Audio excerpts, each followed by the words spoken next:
ஒரு ஈரோடு செல்ஃபி ஒன்று எடுப்போமா?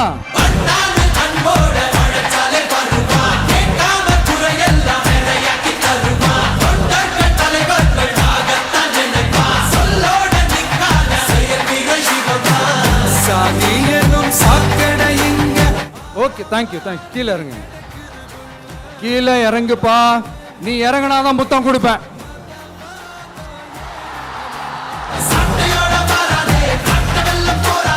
அதனால நாங்க ஒரு வழியில அரசியல் செஞ்சுக்கிட்டு போயிட்டு இருக்கிறோம். உங்களுக்கு தான் டிவிக்கு ஒரு பொருட்டே இல்லல, அப்புறம் ஏன் கதறீங்க? அப்புறம் ஏன் ஆளாளுக்கு அங்க போயிட்டு இங்க போயிட்டு புலம்பி தள்ளிக்கிட்டு இருக்கிறீங்க? இது எப்படி இருக்கு தெரியுமா? எனக்கு பயம் இல்ல, எனக்கு பயம் இல்ல. விஜய் நான் பஞ்சு டைலாக் பேசுறாரு, விஜய் நான் 10 நிமிஷம் தான் பேசுறாரு, 9 நிமிஷம் தான் பேசுறாரு. நான் எத்தனை நிமிஷம் பேசினா உங்களுக்கு என்ன சார்? என்ன முடக்கலாம்னு நினைக்கிறீங்க, ஆனா இந்த சத்தத்தை ஒரு நாள் உங்களால முடக்க முடியாது. மஞ்சள் மஞ்சள் பொதுவா நல்ல காரியங்கள் ஸ்டார்ட் பண்றதுக்கு முன்னாடி இந்த மஞ்சள் எடுத்து வச்சுதான் ஸ்டார்ட் பண்ணுவாங்க. நம்ம வீட்டில் கூட நம்ம அம்மா அக்கா தங்கைகள் நமக்காக நாம நல்லா இருக்கணும்ன்றதுக்காக மஞ்சள் புடவை கட்டிக்கிட்டு தான் வேண்டிக்குவாங்க. அப்படி அந்த மஞ்சள்னாலே ஒரு தனி வைப்பு தாங்க. நம்ம கொடியில கூட அந்த வைப்ரண்டான அந்த எனர்ஜெட்டிக்கான அந்த மஞ்சள் இருக்குமே, அந்த மாதிரி மங்களகரமான மஞ்சள் விளையிற பூமி தான் இந்த ஈரோடு பூமி. இங்க வந்து மஞ்சளை பத்தி பேசாம வேற எங்க போய் பேசுறது? அது மட்டும் இல்ல, இங்க ஒரு மகத்தான ஒரு மனிதரை பத்தி நம்ம பேசியே ஆகணும். இந்த ஈரோடு மண் விவசாயத்துக்கும் பேர் போன மண். இங்க நடக்கிற அந்த விவசாயத்துக்கு மிக முக்கியமான ஒரு கவசமா இருக்கிறது என்ன தெரியுமா? காலிங்கராயன் அணை, காலிங்கராயன் கால்வாய். காலிங்கராயன் அணை கட்டினதுலையும் கால்வாய் வெட்டினதுலையும் உயிரான உணர்வு பூர்வமான நிறைய விஷயங்கள் இருக்குது. அப்படி அந்த ப்ராசஸ்ல அவர் அந்த அணை கட்டும் போதும் கால்வாய் வெட்டும் போதும் ரொம்ப சோர்வடைஞ்சிட்டாராம். அப்ப அவங்க அம்மா அதை பார்த்துட்டு சொன்னாங்களாம், மகனே காளிங்கா, தயிர் வித்த காசு தாழ்வாரம் வரைக்கும் இருக்குது, மோர் வித்த காசு முகுட வரைக்கும் இருக்குது, அதை எடுத்துக்கிட்டு போய் அணைய கட்டியா கால்வாய வெட்டியான்னு சொல்லி தைரியம் கொடுத்தாங்களாம். பெத்த அம்மா கொடுக்கிற அந்த தைரியம் இருக்கு பாருங்க, அதை தாண்டி வேற எதுவுமே கிடையாதுங்க. ஒரு மனுஷனால எதையும் சாதிச்சு காட்ட முடியும். அப்படி ஒரு தைரியத்தை தான் இப்ப நீங்க, என்னுடைய அம்மா அக்கா தங்கைகள் நண்பா நண்பிகள் தோழர்கள் எல்லாரும் எனக்கு கொடுத்திருக்கிறீங்க. அதே தைரியத்தை, அதே துணையா என் கூட நிக்கிறீங்க. இதை எப்படி நம்ம பிரிச்சு விடலாம்? இதை எப்படி நம்ம கெடுக்கலாம்? என்னெல்லாம் அவதூறுகள் நம்ம விஜய் மேல சொல்லி மக்களை நம்ப வைக்கலாம்? என்னெல்லாம் சூழ்ச்சிகள் நம்ம விஜய் மேல பண்ணி மக்களை நம்ப வைக்கலாம்? இப்படி சூழ்ச்சிகளை மட்டுமே நம்பி பொழப்ப நடத்துற சில சூழ்ச்சிக்கார கூட்டங்கள் இதை தொடர்ந்து செஞ்சுக்கிட்டு தான் இருக்கு. ஆனா அவங்களுக்கு தெரியாது, இது இன்னைக்கு நேத்து வந்த உறவு இல்ல. கிட்டத்தட்ட 30-33 வருஷத்துக்கு மேல இருக்கிற உறவு. ஏன் நான் சினிமாவுக்கு வந்தப்போ எனக்கு வயசு 10, அப்பல இருந்தே இந்த உறவு ஸ்டார்ட் ஆகி போயிட்டு இருக்குன்னு அவங்களுக்கு தெரியாம போச்சு. அதனால என்ன பண்ணாலும், நீங்க என்ன ட்ரை பண்ணாலும், எல்லாத்தையும் விட்டுட்டு மக்களுக்காக வந்திருக்கிற இந்த விஜய இந்த விஜய மக்கள் ஒரு நாளும் கைவிட மாட்டாங்க. மக்கள் கூடவே நிக்கிறாங்க, கூடவே நிப்பாங்கன்னு அவங்களுக்கு தெரியாம போச்சு. என்னப்பா நிப்பீங்கல்ல? உங்களை நம்பிதாப்பா வந்திருக்கிறேன். அதான் இந்த சத்தம் தாங்க வாழ்நாள் பூரா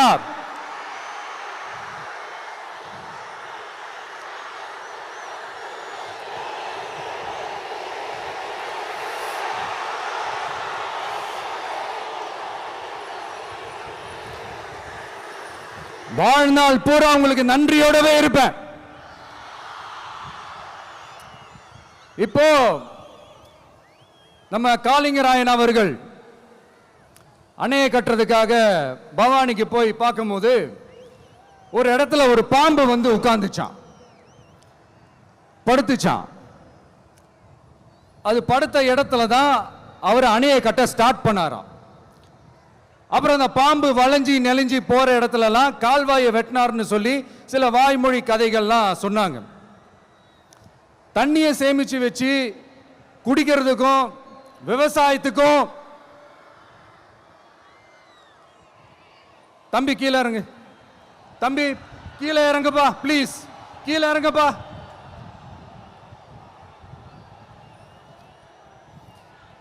ஓகே, தேங்க்யூ தேங்க்யூ. கீழே இறங்குங்க,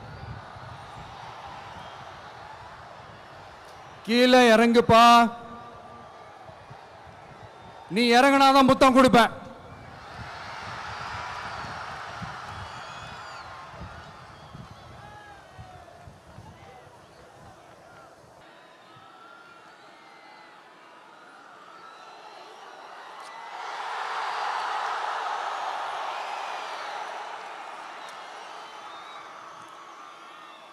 இப்படி தண்ணியை சேமிச்சு வச்சு குடிக்கிறதுக்கும் விவசாயத்துக்கும் வழி வகுக்கிறது எவ்வளவு பெரிய ஒரு நல்ல விஷயம். ஸோ இந்த மாதிரி நல்ல விஷயங்கள்லாம் செஞ்சிட்டு கதைகள் சொன்னா பரவாயில்ல, எதுவுமே செய்யாம கதைகளை மட்டும் அடிச்சு விடுறது எப்படி?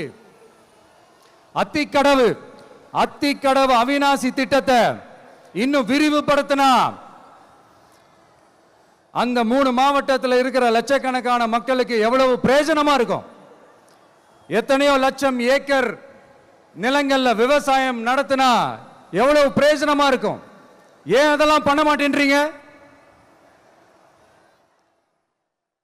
வள்ளுவர் கோட்டத்துக்கு காட்டுற அக்கறைய இங்க மக்கள் வாழ்வாதாரத்தில் கொஞ்சம் காட்டலாம்ல, ஏன் காட்ட மாட்டேன்றீங்க? இங்க என்ன கவர்மெண்ட் நடத்துறாங்களா இல்ல கண்காட்சி நடத்துறாங்களா? இந்த 21ஆம் நூற்றாண்டிலே மக்களை பத்தி எதுவுமே யோசிக்கிறது இல்ல. ஆனா அந்த காலத்திலேயே இது எல்லாத்தையும் பத்தி யோசிச்ச மக்களை பத்தி, குடிக்கிற தண்ணியை பத்தி, விவசாயத்தை பத்தி, அணை கட்டுறதை பத்தி, கால்வாய் வெட்டுறதை பத்தி, இதெல்லாம் எங்கிருந்து? பவானியிலிருந்து நொய்யலாறு வரைக்கும் கால்வாய் வெட்டி இது எல்லாத்தையும் பத்தி யோசிச்ச காளிங்கராயன் அவர்களுக்கு கோடி கும்பிடு போட்டாலும் பார்த்தாதுங்க. இப்படி அந்த காலத்தில் இருந்த ஒரு ஹீரோவை பத்தி பேசிட்டு இந்த காலத்தில், அதாவது 1920th செஞ்சுரியில் இருந்த ஒரு ஹீரோவையும் பத்தி நம்ம பேசி ஆகணும்ல. ஒருத்தர் இலகிய மனம் கொண்ட ஹீரோனா இன்னொருத்தர் இரும்பு மாதிரி அயன் மேன் தான். எஸ், நம்ம ஈரோடு கடப்பாறை தான்.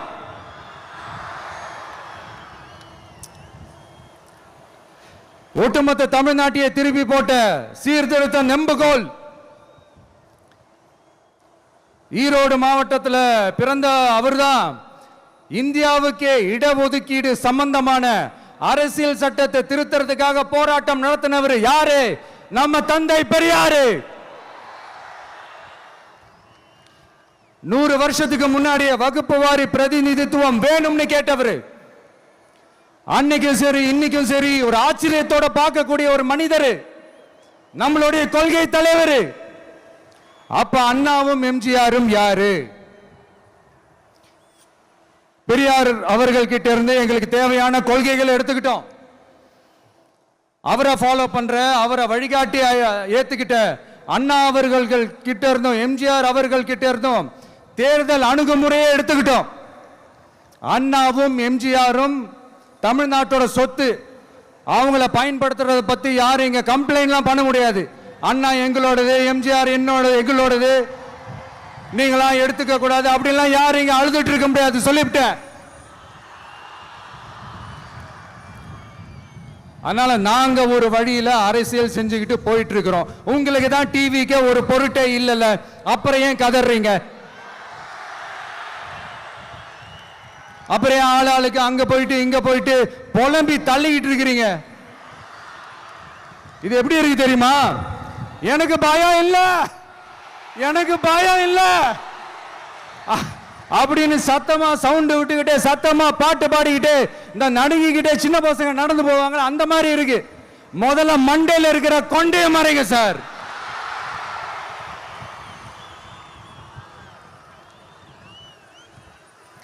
சும்மா மாறு வேஷத்துல மறு வச்சுக்கிட்டு மீடியா ஆளு, ரேடியோ ஆளுன்னு இவங்க ஆளுங்களே மாத்தி மாத்தி அனுப்பிக்கிட்டு, இதெல்லாம் என்ன மக்களுக்கு தெரியாதுன்னு நினைச்சிட்டு இருக்கீங்களா?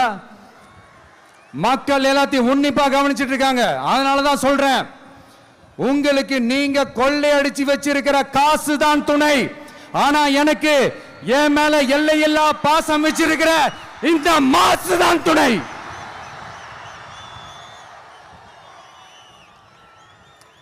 இப்படி நமக்கு துணையா இருக்கிற ஈரோடு மக்களுக்காக நான் இப்போ குரல் கொடுக்கலான்னு வந்திருக்கிறேன். சரி, இப்போ விஷயத்துக்கு வருவோம். பெரியார் அவர்கள் கிட்ட இருந்த அந்த செல்வாக்கையும் அந்த பதவிகளையும் அந்த பவரையும் வச்சுக்கிட்டு அவர் என்ன சொன்னார் தெரியுமா? இவ்வளவு செல்வாக்கு, இவ்வளவு பதவிகள், இவ்வளவு பவர் இருந்தோம் நான் ஒரு 5 பைசா காசு சம்பாதிச்சிருப்பேனா? எனக்கோ இல்லை என் குடும்பத்துக்கோ பட்டங்கள் வேணும், பதவி வேணும்னு ஏதாவது கேட்டிருப்பேனா? இல்லை ஏதாவது லாபம் பார்த்துருப்பேனா? இல்லை எதுக்காவது ஆசைப்பட்டிருப்பேனா? ஆனா அவர் பேரை சொல்லிக்கிட்டு, அவருடைய கொள்கையை ஃபாலோ பண்றதா சொல்லிக்கிட்டு இப்ப ஆட்சியில இருக்கிறவங்க என்னெல்லாம் செய்யறாங்கன்னு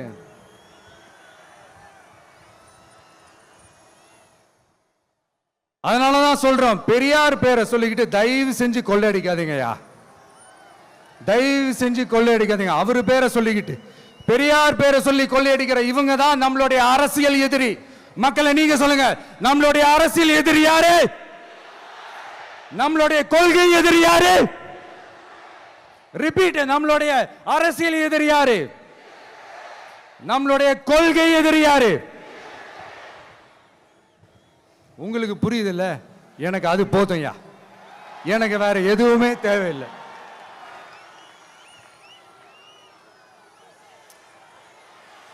அதனாலதான் உங்களுக்கு நம்மளை பத்தி, நம்ம அரசியலோட நீங்க எல்லாரும் என்னோட அரசியலோட கனெக்டடா இருக்கீங்கன்றது ரொம்ப தெளிவா தெரியுது. அதனால எனக்கு அது போதும். அதனாலதான் எதிரிகள் யாருன்னு சொல்லிட்டு களத்துக்கு வந்திருக்கிறோம். அதனால அவங்கள மட்டும் தான் எதிர்ப்போம். அதுவும் அந்த எதிரிகள் யாரு இப்போ இங்க 2026 சட்டமன்ற தேர்தலில் களத்தில் இருக்கிறாங்களோ அவங்கள மட்டும் தான் எதிர்ப்போம். சும்மா களத்திலே இல்லாதவங்களையும், களத்துக்கும் அவங்களுக்கும் சம்பந்தமே இல்லாதவங்களையும் எதிர்க்கிற ஐடியாலாம் இல்ல பாஸ். நீங்க கேட்கிறீங்கன்றதுக்காக எதிர்த்துட்டு இருக்க முடியாது பாஸ். எங்களுக்கு நிறைய வேலை இருக்குது.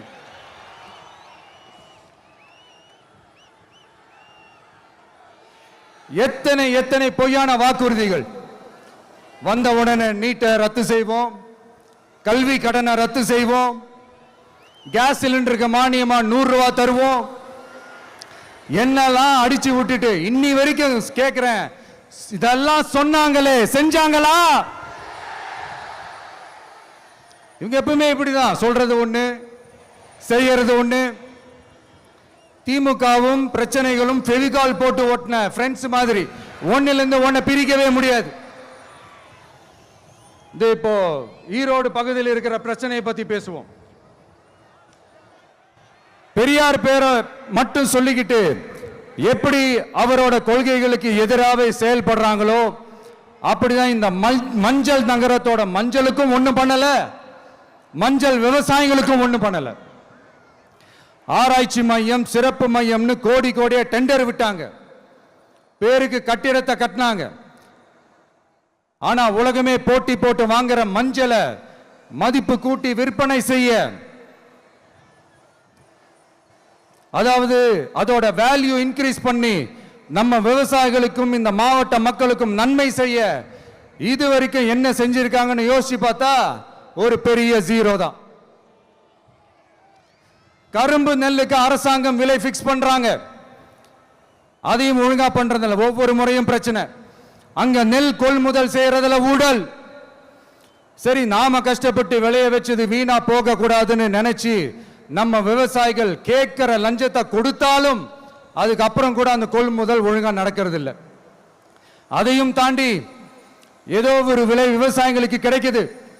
அப்படிலாம் இல்லாம ஒழுங்கா நேர்மையா நம்ம மஞ்சளுக்கும் நியாயமான விலை பிக்ஸ் பண்ணி தரமான விதைகளை கொடுத்தா என்ன குறைஞ்சா போயிடுவாங்க? இதெல்லாம் யோசிக்கிறதுக்கு அவங்களுக்கு நேரமே இல்லை. 24/7 அவங்களோட யோசனை என்ன தெரியுமா? இந்த விஜயை எப்படி முடக்கலாம், தமிழக வெற்றி கழகத்தை எப்படியெல்லாம் முடக்கலாம், அப்படிதான் அவங்களுடைய சிந்தனையே 24/7. எத்தனையோ வருஷத்துக்கு முன்னாடி நம்ம காளிங்கராயர் நதிகளின் இணைப்புக்கு முன்னோடியா இருந்தார். பவானி ஆத்துல வர அதிகமான தண்ணீர் அணை கட்டி தேக்கி தண்ணீர் வறட்சியான பகுதிகளுக்கு அனுப்பினார். ஆனா இன்னைக்கு இவ்வளவு நவீன வசதிகள் இருந்தோம், இவ்வளவு சயின்ஸ் வளர்ச்சிகள் இருந்தோம், இவ்வளவு டெக்னாலஜி வளர்ச்சிகள் இருந்தோம், அவங்க வாக்குறுதியில் ஒன்று கொடுத்தாங்கல்ல, பவானி நொய்யலாறு அமராவதி 6 இணைப்பு திட்டத்துக்கு ஒரு துரும்ப கூட கிள்ளி போடல. வாக்குறுதி நம்பர் 103 சொன்னாங்களே, செஞ்சாங்களா? சரி, இதாவது ஒரு பெரிய ப்ராஜெக்ட் வைங்க. ஆறுகளை சுத்தப்படுத்த பல ஆயிரம் கோடி நிதி ஒதுக்குவோம், தமிழ்நாட்டில் உள்ள ஆறுகளை சுத்தப்படுத்துவோம்னு சொன்னாங்களே, செஞ்சாங்களா? ஆனா ஆத்து மணலை கொள்ளையடிக்கிறதுல மட்டும் வேலையை கரெக்டா செய்வாங்க. இதை நான் ஏன் திரும்ப திரும்ப சொல்றேன்னா, மக்களே நீங்க புரிஞ்சுக்கணும். கொஞ்சம் மசந்தா மற்ற மாவட்டங்கள்ல மணல் காணாம போன மாதிரி, மலைகள் காணாம போன மாதிரி, நம்ம மாவட்டத்தில் தனி வளத்தை கொடுத்த செம்மண்ணும் காணாம போறதுக்கு வாய்ப்பு இருக்கு மக்களே. நம்ம மண்ணுக்கும் நம்ம ஆத்துக்கும் நம்ம விவசாயிக்கும் தான் இந்த மோசமான நிலைமை. அதனால ஏதாவது தொழில் செஞ்சு பிழைக்கலாம்னு பார்த்தா அதுக்கும் எங்க விடுறாங்க? தொழில்னு பார்த்தா 30% நெசவாளர்களுக்கு கூலி பாக்கி. அரசாங்கம் நம்ம நெசவாளர்கள் கிட்ட இருந்து கொள்முதல் செய்த வேட்டி சேலைக்கான கூலியை கூட போராடித்தான் வாங்க வேண்டியதா இருக்குது. அது சலுகையோ உதவியோ நலத்திட்டமோ கிடைக்காது. நம்ம உழைப்புக்கான ஊதியம், நம்மளோட உரிமை, அதுக்கே போராட வேண்டிய நிலையில தான் இந்த அரசாங்கம் நம்மளை வச்சிருக்கு. நல்லா பார்த்துக்கங்க மக்களே, உரிமைக்கு குரல் கொடுத்தவங்க தான் இவங்க. சிறு குறு தொழில்கள் பீக் ஹவர்ஸ் சார்ஜ்னு கரண்ட்டுக்கு அநியாய விலை வச்சு அதையும் செய்ய விடாம நம்மளை முடக்கிடுறாங்க. அந்த பீக் ஹவர்ஸ் சார்ஜ் கொள்ளையால எத்தனை வருஷமா எவ்வளவு பேர் பாதிக்கப்படுறோம், எவ்வளவு தொழில்கள் பாதிக்கப்படுது. நாமளும் கத்துறோம், போராடுறோம், கோரிக்கை வைக்கிறோம். எதையாவது இவங்க கண்டுக்கிறாங்களா? கொஞ்சம் யோசிங்க. ஏன் கண்டுக்க மாட்டேன்றாங்கன்னு கொஞ்சம் யோசிங்க. அப்போதாங்க பிரைவேட்ல அதிக விலைக்கு கரண்ட் வாங்க முடியும், அதுக்கு டெண்டர் விட முடியும். அப்படி டெண்டர் விட்ட மேட்டர்ல எல்லாம் என்ன நடக்கும்னு உங்களுக்கும் தெரியும், எனக்கும் தெரியும், நம்ம எல்லாருக்குமே தெரியும். இந்த மாதிரி ஈரோடுல மட்டும் இல்ல, எந்த மாவட்டத்துக்கு போனாலும் பிரச்சனைகள் மேல பிரச்சனைகள் தான். அதையெல்லாம் தீக்கிறதுக்கு ஒரு சொல்யூஷன் கூட சொல்லாம இதுல வேற பெருமையா மாடல் அரசுங்கிறது இல்ல. நான் கேட்கிறேன், கூச்சமா இல்ல?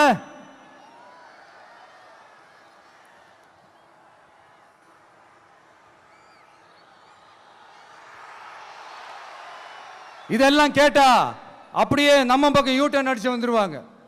விஜய் என்ன அரசியல பேச மாட்டேன்றாரு, விஜய் என்ன சினிமா டயலாக் மாதிரி பேசுறாரு, விஜய் என்ன பஞ்ச் டயலாக் பேசுறாரு, விஜய் என்ன 10 நிமிஷம் தான் பேசுறாரு, 9 நிமிஷம் தான் பேசுறாரு. நான் எத்தனை நிமிஷம் பேசினா உங்களுக்கு என்ன சார்? நான் எப்படி பேசினா உங்களுக்கு என்ன சார்? உள்ள விஷயம் என்னன்னு பாருங்க சார். ஒவ்வொரு மாவட்டத்துக்கும் போய் மக்கள் ஃபேஸ் பண்ற பிரச்சனைகளை எடுத்து பேசிட்டு இருக்கிறேன். பின்ன அது அரசியல் இல்லாம வேற எதுதான் அரசியல்? உங்களை மாதிரி தனிப்பட்ட முறையில் தரக்குறைவா அசிங்கமா பேசுறதுதான் அரசியல்னா அந்த அரசியல் நமக்கு வராது. வராதுன்னா நல்லாவே வரும். உங்களை விட எனக்கு அது நல்லாவே வரும். வேணான்னு விட்டு வச்சிருக்கிறோம்.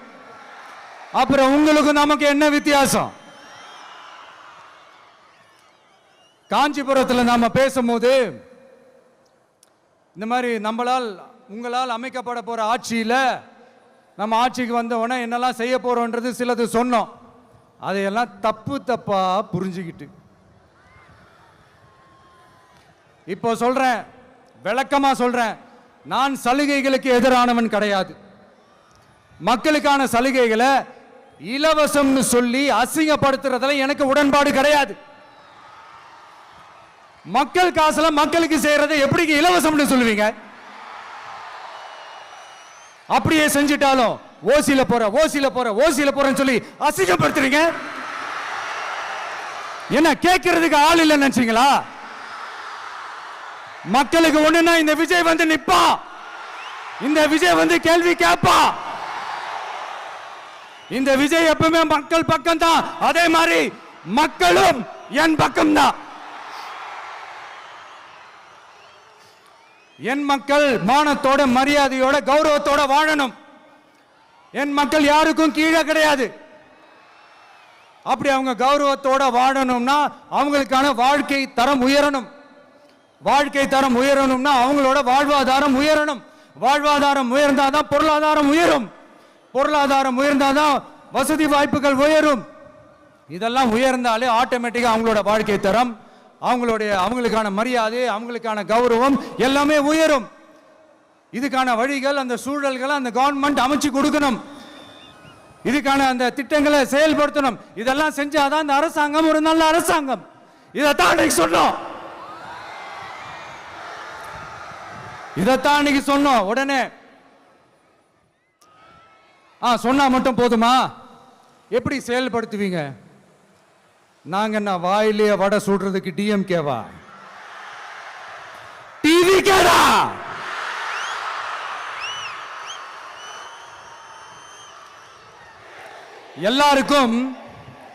எல்லாருக்கும் நிரந்தரமான ஒரு வீடு இருக்கணும்னு சொன்னோம்.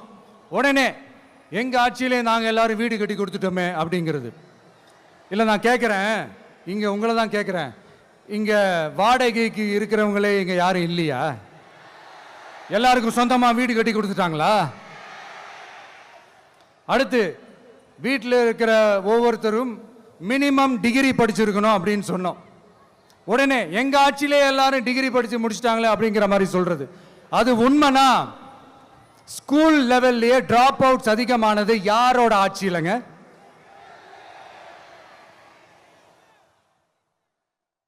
பசங்க பிள்ளைங்க யாரும் ஸ்கூல்ல சேரலன்னு சொல்லிட்டு எனக்கு தெரிஞ்சு 207 கவர்மெண்ட் ஸ்கூல்ஸ் மூடினது யாரோட ஆட்சியிலங்க? இதுல கல்வியில் சிறந்த தமிழ்நாடுன்னு டிராமா வேற. அடுத்து குடும்பத்தில் ஒருத்தருக்கு நிரந்தரமான வருமானம் வரணும், வேலை வாய்ப்பு கிடைக்கணும் அப்படின்னா நாங்க கொடுக்காத வருமானமா, நாங்க கொடுக்காத வேலையா அப்படிங்கிறது. எத்தனையோ லட்சம் காலி பணியிடங்கள் நிரப்புவோம்னு வாக்குறுதி கொடுத்துட்டு ஆட்சிக்கு வந்தீங்களே, எத்தனை லட்சம் காலி பணியிடங்களை நிரப்புனீங்க? அட்லீஸ்ட் 1 லட்சம் காலி பணியிடங்களாவது நிரப்புனீங்களா? இதெல்லாம் சொல்லிட்டு மக்களை ஏமாத்துறது யாரோட ஆட்சியிலங்க? அடுத்து ரொம்ப முக்கியமா, பெண்களுக்கு பாதுகாப்பு இல்ல, சட்டம் ஒழுங்கு சரியா இல்லைன்னு சொன்னா தமிழ்நாட்டில் பெண்கள் பாதுகாப்பு தான் அதிகமா இருக்குதான். நீங்க சொல்லுங்க மக்களே, பெண்கள் பாதுகாப்பு இருக்கு? சட்டம் ஒழுங்கு சரியா இருக்கு? அவங்க சொல்றது உண்மையா? அவங்க சொல்றதை நீங்க ஏத்துக்கிறீங்களா? சத்தமா கேக்குதா சார்? இதுதான் ரியாலிட்டி, இதுதான் நிஜம். நம்மளுடைய ஆட்சியில சட்டம் ஒழுங்குல சமரசமே இருக்காது. அதனாலதான் இவ்வளவு ஸ்ட்ராங்கா சொல்றோம், தைரியமா இருங்க மக்களே. இந்த மாதிரி விஷயங்கள்லாம் நம்ம மக்கள் கிட்ட எடுத்து சொன்னா, இதெல்லாம் என்னென்ன செய்ய போறோன்றது சிலதெல்லாம் காஞ்சிபுரத்தில் சொன்ன மாதிரி சொன்னா எல்லாத்தையும் தப்பா திருச்சி பேசிக்கிட்டு அவதூறு பரப்பிக்கிட்டு. நான் கூட யோசிப்பேன், எம்ஜிஆர் அவர்களும் மேடம் ஜெயலலிதா மேடம் அவங்களும் ஒரே வார்த்தையில சொல்லி இந்த திமுகவை காலி பண்ணாங்கல்ல.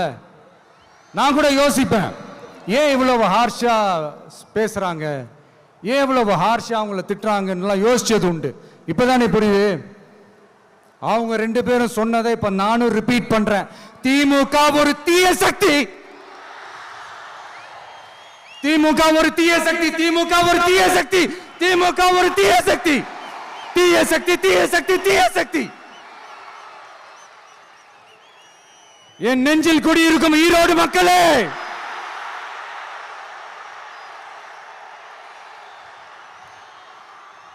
டிவிகே ஒரு தூய சக்தி. எப்படி? டிவிகே ஒரு தூய சக்தி.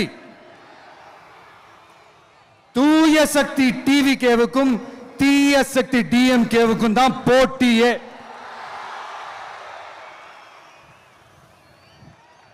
என்ன முடக்கலாம்னு நினைக்கிறீங்க, ஆனா இந்த சத்தத்தை ஒரு நாள் உங்களால முடக்க முடியாது. மக்கள் விரோத திமுக அரசை வீழ்த்த மக்கள் சக்தியான நம்மளால மட்டும்தான் முடியும். அண்ணன் செங்கோட்டையன் அண்ணன் அவர்கள் நம்ம கூட வந்து சேர்ந்தது நமக்கு ஒரு மிகப்பெரிய ஒரு பலம். அந்த மாதிரி செங்கோட்டையன் அண்ணன் அவர்கள் மாதிரி இன்னும் நிறைய பேர் வந்து சேர இருக்கிறாங்க. அவங்க எல்லாருக்குமே அந்த உரிய அங்கீகாரத்தை கொடுப்போம். அது மட்டும் இல்ல, அப்புறம் இன்னொரு விஷயம் சொல்ல மறந்துட்டேன். இப்போ ரீசண்டா ஒரு இடத்துல நம்ம சிஎம் சார் அவர்கள் பேசும்போது சொன்னாங்க, என் கேரக்டரையே புரிஞ்சுக்க மாட்டேங்கிறேன். இது சினிமா டயலாக் இல்லையா? நான் ஏதாவது பேசினா சினிமா டயலாகா? சார் பேசினா அது சினிமா டயலாக் இல்லையா? சிலப்பதிகாரத்திலிருந்து எடுத்ததா அந்த லைன். என் கேரக்டரையே புரிஞ்சுக்க மாட்டேன்றது. உங்களை எப்படிதான் சார் புரிஞ்சுக்கிறது? எந்தெந்த விஷயத்துலலாம் சார் உங்க கேரக்டர் நாங்கள் புரிஞ்சுக்கிறது? அதையும் நீங்களே சொல்லிட்டீங்கன்னா கொஞ்சம் நல்லா இருக்கும் சார். சட்டம் ஒழுங்குல நாடே சந்தி சிரிக்குது, அதுலையா? பெண்கள் பாதுகாப்புல நாடே சந்தி சிரிக்குது, அதுலையா? பொய் வாக்குறுதிகளா கொடுத்து ஏமாத்தி ஆட்சிக்கு வந்தீங்களே, அதுலையா? எதுல தான் சார் உங்க கேரக்டர் நாங்க புரிஞ்சுக்கிறது? ஆனா ஒண்ணு, தமிழ்நாட்டில் ஆட்சி செய்யற நீங்களும் சரி, ஒன்றியத்தில் ஆட்சி செய்யறவங்களும் சரி, நீங்க ரெண்டு பேரும் முதல்ல என்னோட கேரக்டரை புரிஞ்சுக்கணும் சார். என்னோட கேரக்டர்னு சொன்னது நம்ம மக்களோட கேரக்டரை. 2026 சட்டமன்ற தேர்தலோட அந்த கேரக்டரே கொஞ்சம் வேற மாதிரி சார். அதை கொஞ்சம் தயவு செஞ்சு நீங்க புரிஞ்சுக்கணும் சார். புரிஞ்சுக்கலன்னா மக்களே உங்களுக்கு புரிய வைப்பாங்க சார். கான்பிடென்டா இருங்க சார், நல்லதே நடக்கும் சார். வெற்றி நிச்சயம் சார். மீண்டும் சந்திக்கும் வரை நன்றி, வணக்கங்க சார். நண்பா, நண்பிகள், இங்க வந்து எல்லாம் வந்து பார்த்தோம், எல்லாம் நல்லபடியா நடந்தது. சேஃபா வந்துட்டு சேஃபா வீட்டுக்கு போயிடுங்க. எனக்கு எல்லாத்தையும் விட நீங்க தான் எனக்கு முக்கியம். தயவு செஞ்சு சேஃப்டியா போயிட்டு வாங்க. ஒரு ஈரோடு செல்ஃபி ஒன்று எடுப்போமா? இன்று முதல் மாறும் வீதி மக்கள் மன்னன் நாட வர நெருப்பா. மக்கள்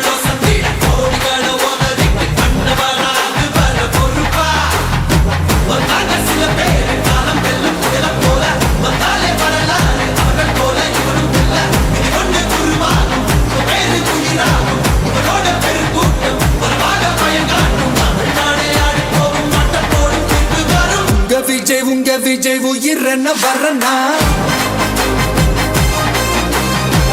விஜய் உங்க விஜய் எளியவன் குரல் தான்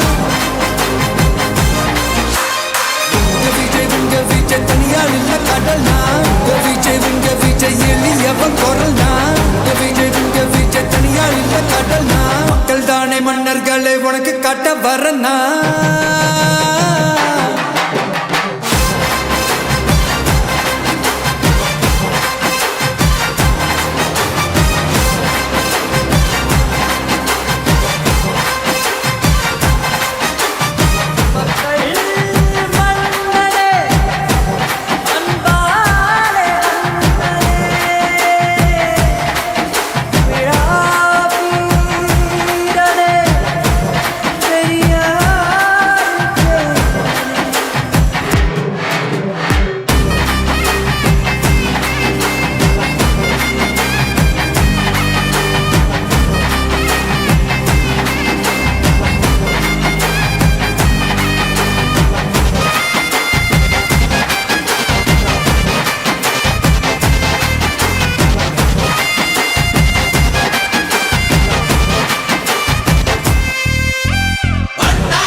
விஜய் உயிர் என்ன வரனா